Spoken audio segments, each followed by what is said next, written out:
First part में बच्चों हमने वास्तविक संख्याओं के बारे में बताया। उस पर आधारित जो हमारा एल्गोरिथम है, उस पर आधारित पहला प्रश्नावली का पहला क्वेश्चन हम आपको बताने जा रहे हैं। करा निम्नलिखित संख्याओं का एचसीएफ ज्ञात करने के लिए यूक्लिड विभाजन एल्गोरिथम का प्रयोग कीजिए। तो पहला पार्ट हमारा है 135 और 225 का महत्तम समापवर्तक निकालना है एल्गोरिथम की सहायता से। तो सर्वप्रथम हम देखेंगे कि इसमें कौन संख्या बड़ी है कौन छोटी है। तो देखते हैं 225 बड़ी है 135 से। अब हम यहाँ लिखेंगे यूक्लिड विभाजन एल्गोरिथम का प्रयोग करने से यूक्लिड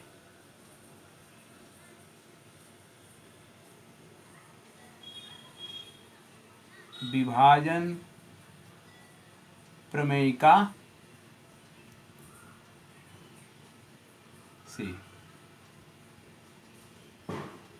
यूक्लिड विभाजन एल्गोरिथम का मतलब होता है प्रोसेस, और यूक्लिड विभाजन प्रमेयिका से मतलब है कि हम इसको डिवीजन फॉर्म में लिखेंगे पहला। तो पहले रफ वर्क कर लेते हैं।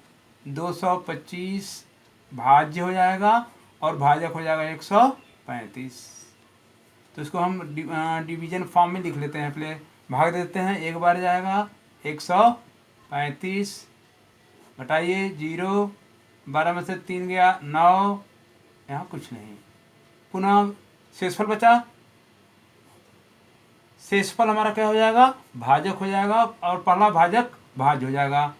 135 में भाग देंगे, एक बार जाएगा 90, यहाँ लिखिए घटाइए 5 और 13 में से 9 गया 4। पुनः शेषफल शून्य नहीं हुआ, ये प्रोसेस कंटिन्यू चलेगा हमारा। 2 बार गया 45 दूनी 90। इस स्टेज में आकर हमारा खत्म हो गया। अब इसी को जो सामान्य भाग है उसको हम यूक्लिड विभाजन प्रमेयिका से कैसे दिखाते हैं।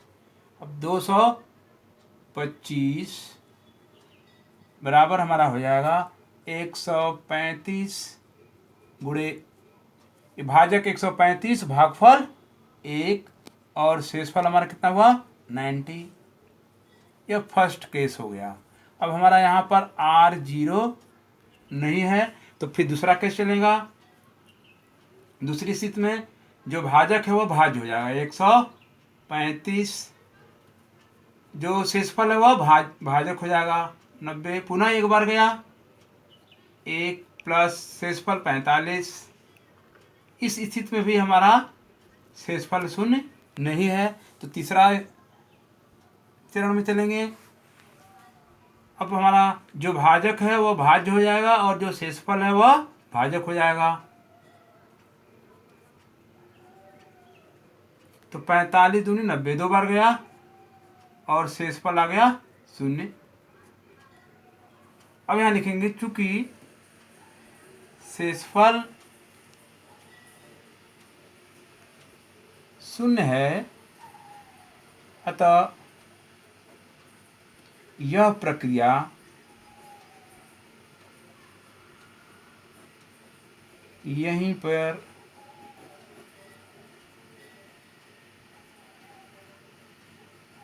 समाप्त हो जाती है। अंतिम भाजक क्या हमारा है 45। अंतिम भाजक 45 है, अतः म 135 और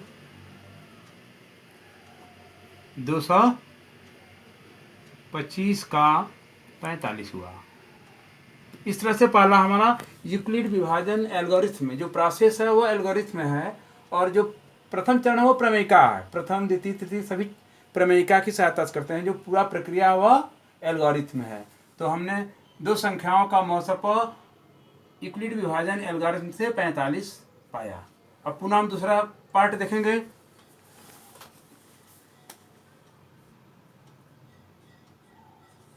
सेकेंड पार्ट में हमारा है 196 और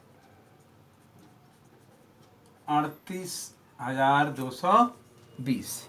अब यहाँ भी देखेंगे कौन सी संख्या बड़ी है, 38,220 बड़ी है 196 से। अतः यूक्लिड विभाजन प्रमेयिका से विभाजन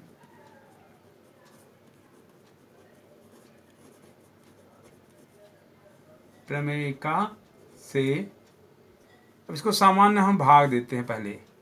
38,220 को 196 से, पहला बार एक बार गया, घटाइए क्योंकि 19 दूनी 38 ज़्यादा हो जाता, एक बार गया, 12 में से 6 गया 6, यहाँ 7 बचा, 17 में से 9 गया 8, 1 2 उतारिए, 9 बार ले जाएंगे, 19 9 171, 9 दूनी 18, 9 9 81, 5 86 के 6 हाथ लगा, 9 के 9 8 17, हटा दीजिए, 12 में से 8 गया 4, और यहाँ बचा कितना 5, 15 में से 9 गया 6 गया 9 और 0। अब हम ले आएंगे 5 बार, 19 पचे 95। एक बार हम रिपीट कर लेते हैं, 12 में से 6 गया 6, 9 यहाँ बचा कितना 7, 17 में से 9 गया 8, और यहाँ 1 हो गया। अगली संख्या उतार दिए, 19 बार ले गए, 99, 9 छक्के 54, सॉरी यहाँ 54 हो जाएगा, 9 छक्के 54, 9 छक्के 54 के 4 हाथ लगल, 5 99 81 5 86, तो यहाँ हो गया 2 है, 12 में से 4 गया 8, 5 बार गया, 5 छक्के 30 0 हाथ लगल 3, 5 9 45 3 48, 5 के 5 4 9। अब इसको प्रमेयिका के रूप में हम लिखेंगे तो 38,220 बराबर 196, भागफल हो गया 195 और शेषफल 0 आ गया, क्योंकि हमारा समान प्रक्रिया में शेषफल 0 था। अब यहाँ देखेंगे r बराबर हमारा क्या है 0 है, तो पहले प्रोसेस में ही हमारा शेषफल 0 हो गया, तो यहाँ लिखेंगे चूंकि शेषफल 0 है, अतः यह प्रक्रिया यहीं पर समाप्त हो जाती है।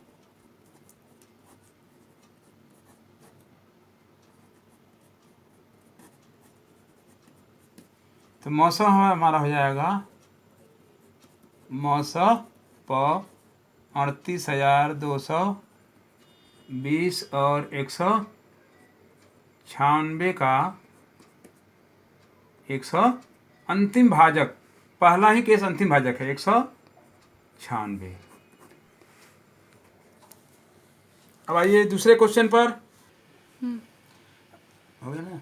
दूसरा क्वेश्चन, दर्शाइए कि कोई भी धनात्मक विषम पूर्णांक 6q + 1 6q + 3 6q + 5 के रूप का होता है जहाँ q कोई पूर्णांक है। चलिए माना कोई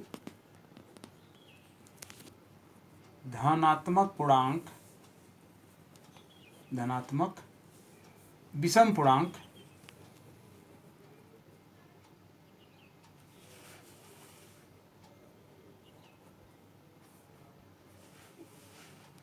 हो गया। माना कोई धनात्मक पूर्णांक a है, b बराबर 6 तथा b बराबर 6 क्यों नहीं है, क्योंकि 6q + 1 6q + 3 6q + 5 के फॉर्म का है, तो जहाँ पर हमारा b क्या होगा 6 होगा, और q पूर्णांक धनात्मक पूर्णांक है, तो यूक्लिड विभाजन प्रमेयिका से a बराबर 6q + r, जहाँ पर r क्या है 0 से बड़ा और 6 से छोटा, अतः r बराबर हमारा हो गया 0 1 2 3 4 5।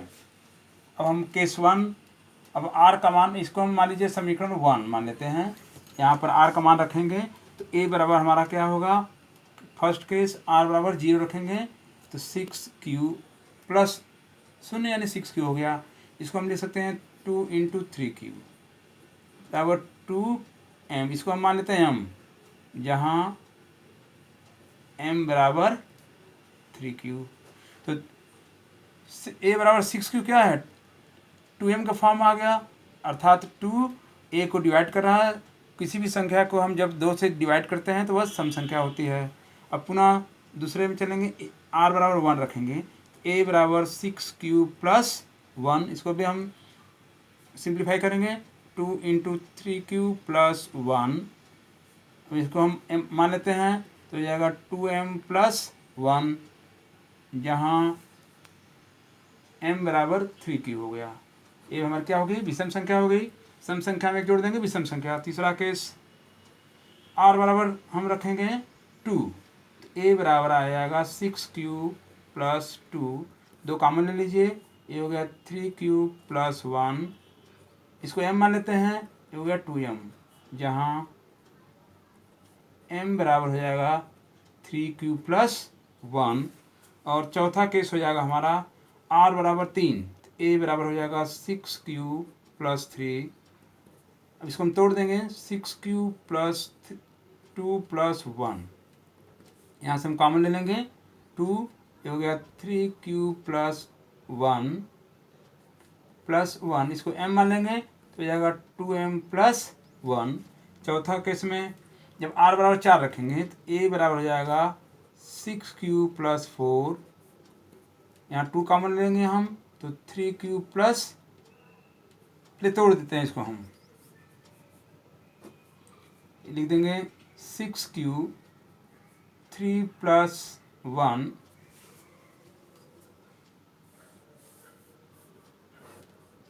रहने देते हैं ऐसे ही, 2 कॉमन लेंगे, हमारा आ जाएगा 3q प्लस 2, पूरे को m मान लेते हैं, तो ये हो गया 2m, जहाँ m बराबर 3q प्लस 2, 2m का फॉर्म आ गया। और नेक्स्ट हमारा है छठवां, r बराबर 5 रखने पर a बराबर हो जाएगा 6q plus 5, 6q direct common नहीं है, इसको तोड़ेंगे, 4 प्लस 1, इसको एक साथ करेंगे, 2 कॉमन हो गया, इसको m मान लेंगे तो आ जाएगा 2m प्लस 1, जहाँ m बराबर 3q प्लस 2। अब हम देखेंगे कि कौन कौन सा हमारी विषम संख्या है। पहला सम संख्या, दूसरी विषम संख्या, फिर तीसरी सम संख्या, फिर चौथी विषम संख्या, फिर सम संख्या, फिर पांचवी विषम संख्या। अतः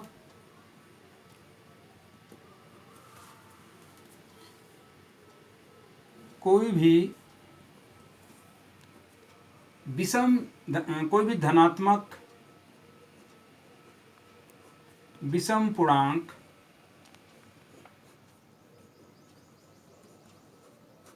सिक्स क्यू प्लस 1 या 6q प्लस 3 या 6q प्लस 5 के रूप का होता है। इस प्रकार से हमने दिखा दिया कि कोई भी धनात्मक विषम पूर्णांक संख्या 6q प्लस 1, 6q प्लस 3 या 6q प्लस 5 के रूप का होता है।